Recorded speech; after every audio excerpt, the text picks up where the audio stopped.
Baik, Assalamualaikum warahmatullahi wabarakatuh. Perkenalkan, saya Andi Hairunisa Ramadhani Sediman dengan NIM 241031003 dari kelas SI 24A. Nah, pada video kali ini saya akan memaparkan tugas pertama saya di mata kuliah Supply Chain Management yang diampu oleh Ibu Andi Inayah Aulia MKOM, di mana tugas pertama di mata kuliah Supply Chain Management ini berjudul Analisa Manajemen Pengadaan, Distribusi, dan juga Transportasi. Nah, sebelum masuk ke inti tugasnya, di sini saya mengambil satu perusahaan nyata yang saya analisa, yaitu PT Charwen Pokpen Indonesia, di mana perusahaan ini merupakan salah satu perusahaan terkemuka di Indonesia yang bergerak dalam bidang agribisnis, lebih tepatnya ke pakan ternak, peternakan, dan masih banyak lagi yang lainnya.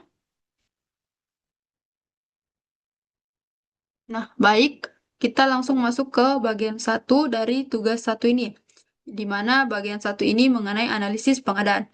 Nah, sebelum kita masuk ke bagian analisis pengadaan lebih jauh, saya akan memaparkan singkat mengenai apa itu analisis pengadaan.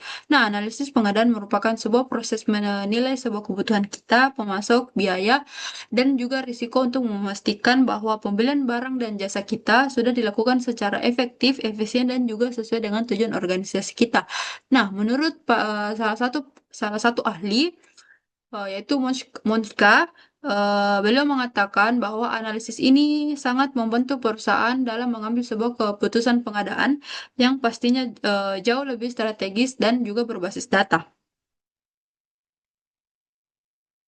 Baik, langsung saja kita masuk ke eh, beberapa bagian dari analisa pengadaan.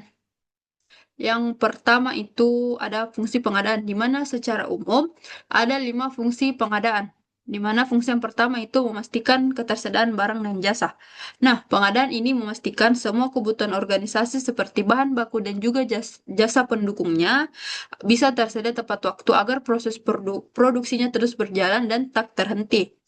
Lalu fungsi yang kedua adalah memilih dan menilai pemasok, di mana saat memilih dan menilai pemasok ini pastinya melibatkan proses seleksi, evaluasi, dan juga monitoring pemasok berdasarkan kriteria-kriteria kriteria-kriteria tertentu.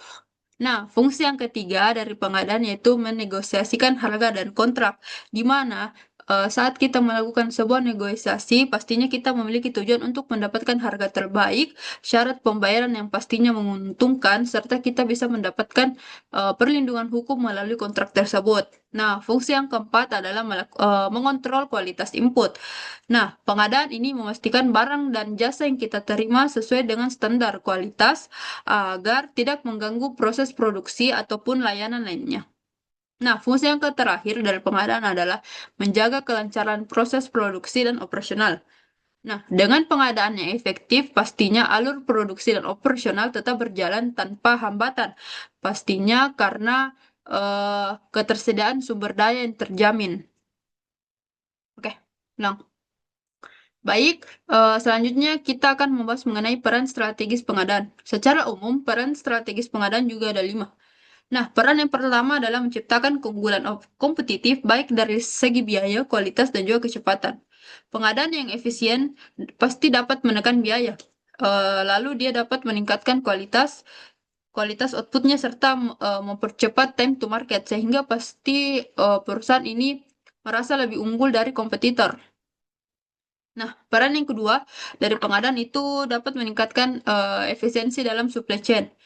Pengadaan ini bekerja sama dengan logistik, produksi, dan juga distribusi untuk mengalirkan material dengan lebih cepat dan juga murah. Peran yang ketiga adalah mendukung inovasi melalui kemitraan dengan pemasok. Nah, pemasok dapat menjadi mitra strategis yang menawarkan teknologi baru, ide inovatif, ataupun material alternatif yang dapat meningkatkan produk dari perusahaan. Peran yang keempat dapat mengurangi risiko pasokan dan ketergantungan. Nah, melalui pengelolaan pemasok dan kontrak, pastinya pengadaan bisa mencegah gangguan akibat keterlambatan ataupun ketergantungan. Dan peran secara umum yang terakhir berkontribusi langsung pada value atau dan juga profit perusahaan.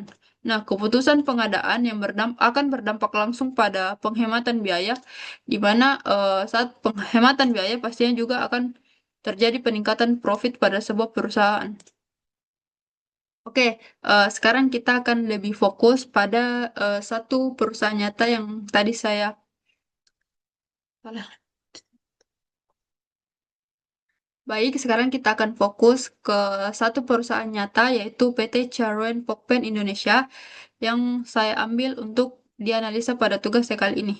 Sebagai pengantar, PT Charwen Pokpen Indonesia ini atau kita sebut dengan CPIN merupakan sebuah perusahaan agribisnis terkemuka di Indonesia yang bergerak dalam bidang pakan ternak, peternakan unggas, termasuk ayam pedaging dan juga day old chick, serta makanan olahan. Nah, perusahaan ini didirikan pada tahun 1972, di mana perusahaan ini juga memiliki kegiatan lain seperti industri makanan dan minuman, farmasi hewan, dan juga pengemasan plastik.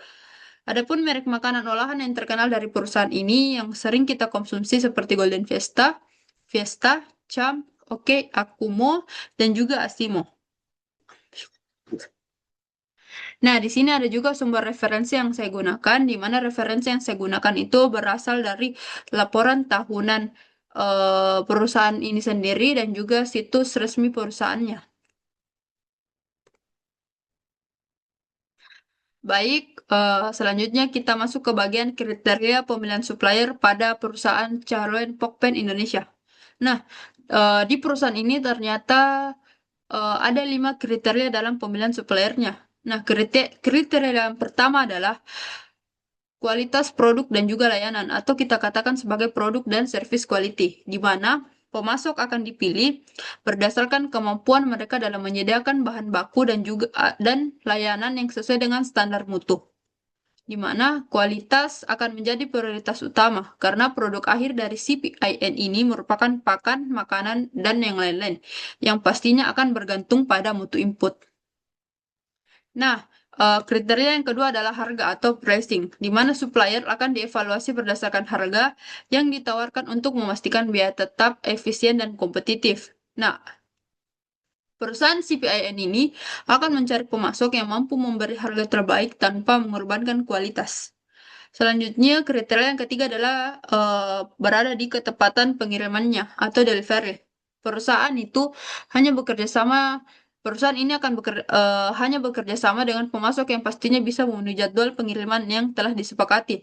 Karena keterlambatannya, jika terjadi keterlambatan pasti bisa mengganggu proses produksi dan distribusi produk yang lainnya. Nah, adapun kriteria yang keempat yaitu keberlanjutan dan etika atau bisa kita katakan sustainability performance, di mana supplier harus beroperasi secara sesuai dengan prinsip keberlanjutan, termasuk itu aspek lingkungan, hak pekerja, dan juga etika bisnis. Nah, CP Group atau Charwen Pokpen Group melakukan audit dan evaluasi ESG atau kita katakan dengan Environmental System Governance untuk memastikan kepatuhan. Nah, yang kelima itu kepatuhan pada Supplier Code of Conduct, di mana setiap pemasok wajib menandatangani dan mengikuti Supplier Code of Conduct ini yang berisi standar etika, hukum, dan tanggung jawab sosial. Nah, pemasok ataupun supplier yang melanggar kode etik tersebut bisa dievaluasi, dievaluasi ulang atau langsung diberhentikan. Nah, adapun siklus pengadaan dari PT Charwen Pokpen Indonesia ini yang saya dapatkan langsung dari web Charwen Pokpen Global, di mana siklus pengadaan yang pertama itu dia akan merencanakan kebutuhannya, di mana perusahaan ini akan menentukan barang atau bahan baku yang kita perlukan berdasarkan rencana produksi dan akan dan juga akan dan juga akan menentukan standar kualitasnya. Nah, yang kedua itu akan melakukan seleksi dan kualifikasi supplier, di mana calon supplier dinilai berdasarkan kriteria supplier yang telah saya sebutkan tadi yang ada 5, seperti kualitas, harga, ketepatan pengiriman, sustainability, dan juga kepatuhan etika bisnisnya. Yang ketiga adalah negosiasi dan penetapan kontrak, di mana perusahaan ini akan melakukan negosiasi mengenai harga, volume, dan syarat kerjasama. Lalu setelah itu akan menetapkan kontrak resminya. Siklus pengadaan yang selanjutnya adalah melakukan pemesanan dan pengiriman, di mana perusahaan itu akan mengirimkan PO dan supplier akan mengirimkan barang tersebut sesuai jadwal dan sesuai spesifikasi yang diminta. Siklus selanjutnya itu setelah melakukan pengiriman dan pemesanan dan pengiriman, kita akan melakukan penerimaan barang dan melakukan quality control, yaitu di mana barang diterima dan diperiksa untuk memastikan bahwa barang ini telah sesuai dengan standar standar perusahaan sebelum digunakan. Dan yang terakhir, setelah melakukan penerimaan dan quality control, akan dilakukannya evaluasi dan pengembangan supplier, di mana di sini kinerja supplier akan dipantau secara berkala untuk menjaga kualitas dan keberlanjutan kerjasama. Oke, selanjutnya kita masuk ke bagian 2, yaitu analisis distribusi dan juga transportasi. Nah, sama seperti bagian 1 tadi, saya akan menjelaskan secara singkat apa itu analisis distribusi dan juga transportasi. Nah, analisis distribusi dan transportasi ini merupakan proses menilai cara barang dikirim ke pelanggan melalui pemilihan rute dan moda angkut yang lebih efisien, tepat waktu dan juga hemat biaya. Menurut salah satu ahli, Balau menegaskan bahwa distribusi dan transportasi merupakan bagian penting logistik yang akan mempengaruhi kepuasan pelanggan dan daya saing sebuah perusahaan. Baik, selanjutnya adapun definisi pengadaan, distribusi, dan transportasi sendiri, di mana pengadaan merupakan proses pengelolaan barang dan jasa yang dimulai dari titik permintaan hingga ke titik penerimaan. Lalu distribusi merupakan suatu kegiatan memindahkan produk dari pihak supplier kepada pihak konsumen dalam supply chain.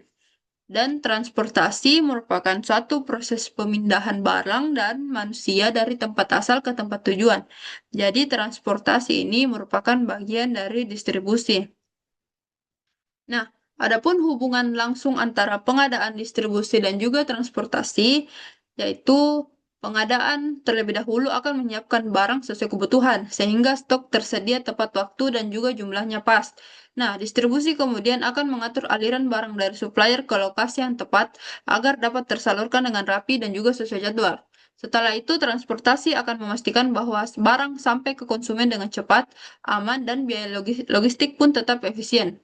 Dengan alur ini, ketiga elemen saling mendukung. Barang yang siap dari pengadaan bisa didistribusikan dengan baik dan dikirimkan ke konsumen tepat waktu, sehingga rantai pasok bisa tetap berjalan dengan lancar, biaya terkendali, dan juga pelanggan puas. Oke, selanjutnya di sini pemilihan satu strategi distribusi di mana dalam pemilihan ini kita mengemukakan kenapa kita memilih strategi distribusi tersebut dan apa saja kelebihan dan juga kekurangannya. Nah, di sini saya memilih strategi dengan metode cross-docking. Nah, di mana cross-docking ini kita anggap sebagai distribusi yang sangat dan paling sesuai untuk perusahaan CPIN ini. Karena sebagian besar produksi PIN merupakan eh, olahan makanan yang fresh seperti ayam segar dan makanan olahan, di mana dia bersifat fast moving atau produk yang cepat habis dan mudah kadaluarsa. Nah, dengan cross-docking ini pastinya barang dan pengadaan bisa langsung dialihkan ke truk distribusi tanpa menumpuk lama di gudang, sehingga aliran barang bisa menjadi lebih cepat dan stok selalu tersedia di pasar ataupun toko. Strategi ini memungkinkan rantai pasok bisa lebih responsif terhadap permintaan konsumen, dapat menjaga kesegaran produk, dan juga bisa menekan biaya penyimpanan. Adapun kelebihan dan kekurangannya, nah kelebihannya itu eh cross-docking bisa mempercepat aliran barang dari pengadaan ke konsumen karena cross-docking itu merupakan salah satu metode di mana produk ataupun barang yang telah diproduksi itu tidak disimpan lama di gudang. Jadi selain lebih cepat, dia juga bisa mengurangi biaya penyimpanan di gudang. Nah, ini karena tidak disimpan lama dan juga bisa meningkatkan efisiensi rantai pasok secara keseluruhan. Tapi di balik itu juga memiliki kekurangan, di mana membutuhkan koordinasi yang lebih tinggi antara jadwal truk, pemasok, dan juga penerima. Lalu dianggap kurang fleksibel jika terjadi lonjakan permintaan, karena tidak ada stok cadangan di gudang. Lalu resiko gangguan distribusi yang tinggi apalagi terjadi keterlambatan dari pemasok. Baik, selanjutnya kita masuk ke mode transportasi utama dari perusahaan ini, di mana mode transportasi utamanya adalah transportasi jalan atau truk. Nah, di Indonesia ini mode transportasi utama yang digunakan itu seperti road transport, karena si PIN ini mengandalkan transportasi jalan untuk mengirimkan produk ayam segar, makanan olahan, dan pakan ternak dari pabrik atau gudang langsung ke pasar, pasar ataupun supermarket, minimarket, dan distributor di berbagai wilayah. Transportasi jalan dipilih karena dianggap lebih fleksibel, bisa menjangkau hampir seluruh kota dan cocok untuk pengiriman dengan frekuensi tinggi dan juga jarak menengah. Adapun kelebihan dan kekurangannya, nah, kelebihan yang pertama itu, seperti kita katakan tadi, lebih fleksibel dan mudah dijangkau, karena bisa mencapai banyak lokasi, termasuk pasar tradisional, minimarket, dan juga di warung daerah perkotaan ataupun pinggiran. Kelebihan yang kedua, cepat untuk jarak menengah, di mana dia lebih cocok untuk pengiriman produk segar, yang membutuhkan waktu pengiriman singkat. Nah, kelebihan yang ketiga itu biaya relatif efisien untuk jarak yang dekat ataupun sedang, karena tidak membutuhkan infrastruktur khusus seperti rel kereta ataupun bandara. Tapi, kekurangan dari transportasi jalan itu yang pertama, eh, dia terpengaruh kondisi jalan dan lalu lintas, seperti kemacetan ataupun jalan rusak, di mana akan menunda pengiriman dan akan berisiko besar untuk produk segar. Kekurangan yang kedua berada di kapasitas terbatas, yaitu karena truk hanya bisa membawa jumlah tertentu saja, sehingga perlu banyak perjalanan untuk volume besar. Dan kekurangan yang ketiga itu biaya lebih tinggi untuk jarak jauh, karena jika pengiriman lintas pulau atau jarak jauh itu biaya bisa meningkat dibanding moda laut ataupun udara. Nah, menurut saya sendiri, transportasi jalan merupakan pilihan yang paling tepat untuk CPIN, karena produk yang dihasilkan seperti ayam segar dan makanan olahan memerlukan pengiriman yang lebih cepat dan pastinya efisien dan juga fleksibel. Nah, dengan truk, barang dapat langsung didistribusikan ke supermarket, minimarket, ataupun ke pasar tradisional dan juga warung-warung, sehingga stok selalu tersedia dan kualitas produk pastinya akan tetap terjaga. Nah, kelebihan transportasi jalan ini, dia mampu menjangkau berbagai lokasi. Pengirimannya relatif cepat untuk jarak menengah dan biayanya pasti lebih efisien untuk rute dekat. Namun, transportasi ini juga memiliki kekurangan, seperti rentan terhadap kemacetan atau kondisi jalan yang buruk, kapasitas truknya terbatas, dan juga biaya pasti lebih meningkat untuk pengiriman jarak jauh. Nah, dengan demikian, transportasi jalan ini tetap dianggap sebagai moda yang paling relevan untuk perusahaan ini, karena dia mampu menyeimbangkan kecepatan pengiriman, jangkauan distribusi, dan juga efisiensi biaya, meskipun perusahaan tersebut tetap perlu memperhatikan risiko keterlambatan dan kapasitas armadanya. Baik, itu saja yang bisa saya paparkan mengenai tugas satu ini. Lebih dan kurangnya mohon dimaafkan. Wassalamualaikum warahmatullahi wabarakatuh.